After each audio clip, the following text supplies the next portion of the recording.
Alright, so a quick review of our fish. We have some purple tangs. They are excellent, hardy, but can be aggressive, particularly to similar type species. We've got a emperor angel at the back there. You want to quarantine them first in low salinity. Once they settle in, they're pretty good, but they will attack your coral. We've got a lemon peel, little bit of a hit or miss fish. Will often nibble at your coral. We've got a brown Scopus tang, pretty crap looking fish. If you can get a yellow tang or a purple tang, I think it's much better. If you're going to have a fish, you might as well have a nice looking fish. We've got a lipstick tang. Be careful, they die pretty easily. I've got clownfish, awesome, awesome, awesome. We've got an Atlantic blue tang, awesome fish. We've got a unicorn tang, grows very large, has a lot of personality, will change colour all the time. Will end up being your favourite fish because they've got so much personality. We've got a dottyback, he's a grumpy bastard. We've got blonde lipstick tang, die pretty easily. French angel, awesome, awesome, awesome fish, will attack your coral. Great fish. We've got a coral beauty, might nip at your coral. I've got some clown. We've got bicolor blenny, one of the best fish you'll ever buy. Awesome algae eater. We've got canary blennies. We've got clown trigger, grow very large, eat everything. We've got dwarf lionfish, crap fish, pain in the ass to feed. We've got damsels, aggressive little bastards. We've got clown tang, stupid fish always dies. We've got chromis, they're nice.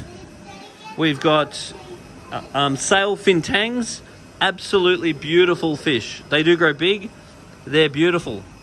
We've got a butterfly in the back there. They're great if they eat your aptasia, but they're stupid fish and they die. We've got anthias.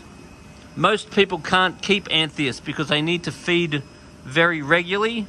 So in general, stupid fish usually dies. We've got blue tangs.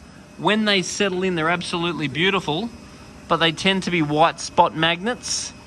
So make sure you add them to low salinity. Make sure you pre-quarantine them and know that you're taking a risk. We've got a cleaner wrasse. In general, it's a stupid fish because it needs lots of large-bodied fish to feed off, and most people do not have the right environment.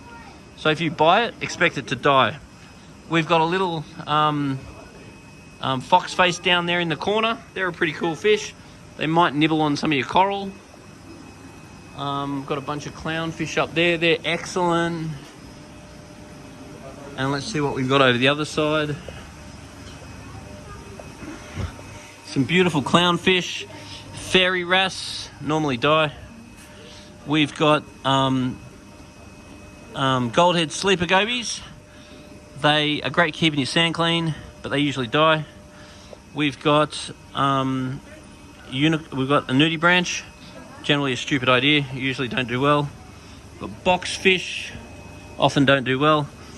We've got a twin spot goby at the back there. Beautiful, keeping your sand clean.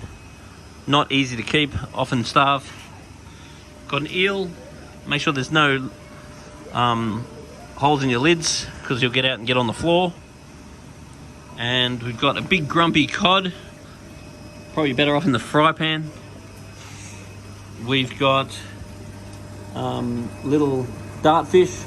Awesome if you've got lids because they often jump out. Yellow tangs are absolutely amazing fish as long as you can get hold of them. Stripies are absolutely awesome for eating aptasia, but they can nibble on your coral. Shrimp are excellent. Grama are excellent. As long as you don't have anything similar to them, they might fight. Hawkfish are awesome. They can be a bit grumpy and can go after shrimp. So that's just a little bit of honest review of some of the fish.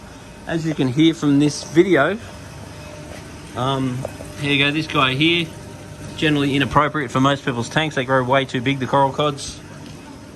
We've got a squirrel in the back, or a soldier. Great fish if you've got a big tank. Epaulet sharks, great if you've got a big tank. So basically, here at Majestic Aquariums, we rate all of our fish as a 1, 2, or a 3. A 1 means they're generally a very easy fish to keep.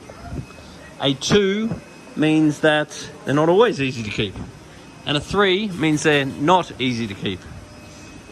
So you really want to govern your purchasing by how easy the fish are to keep. And when you go to buy a fish, you don't want to look at why you should buy the fish. You want to look at why you shouldn't buy the fish. And if you can come to grips with why you shouldn't, then by all means buy it. But some fish are hard to keep because they live in large schools and they stress out if they're not in schools. Other fish are hard to keep because they've got specific diets that can't be offered in an aquarium. And other fish die due to reasons we don't even really understand. So when you're buying a fish, you want to ask, is it a number 1 fish? Is it easy to keep? Same with your coral. We rate all of our corals as 1, 2, or 3 corals. As a generalization, leather corals are number 1s. They're easy. All Euphyllia species, as a generalization, are number 2s. Zonanthus, corellas, fluffies, they're all number 1s. These fellas, number 1s. So when you're buying a coral, you want to ask, is this easy to care for? Because some are easy to care for, others are not.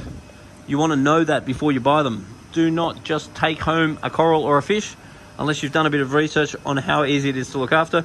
If you come to a shop like Majestic Aquariums, we can give you that advice. But you need to ask. You need to say, is this easy? Because the reality is, if you go and put easy corals to keep and easy fish to keep, you'll have a great experience. If you go putting hard corals to keep and hard fish to keep, then funny enough, you're up for a much more challenging experience. It doesn't mean you can't do it. It just means that you need to be aware of why you shouldn't do it and can you address that. So, for example, a cleaner wrasse, in general, it's a terrible choice. But if you've got a real large tank with lots of big-bodied fish, go for it. So you want to ask the question, why should you not keep a fish? More so than why should you keep it? Anyway, give us your opinion. What fish do you think are super hard to keep? Or what fish have you found are super easy to keep? It's all about asking the right questions.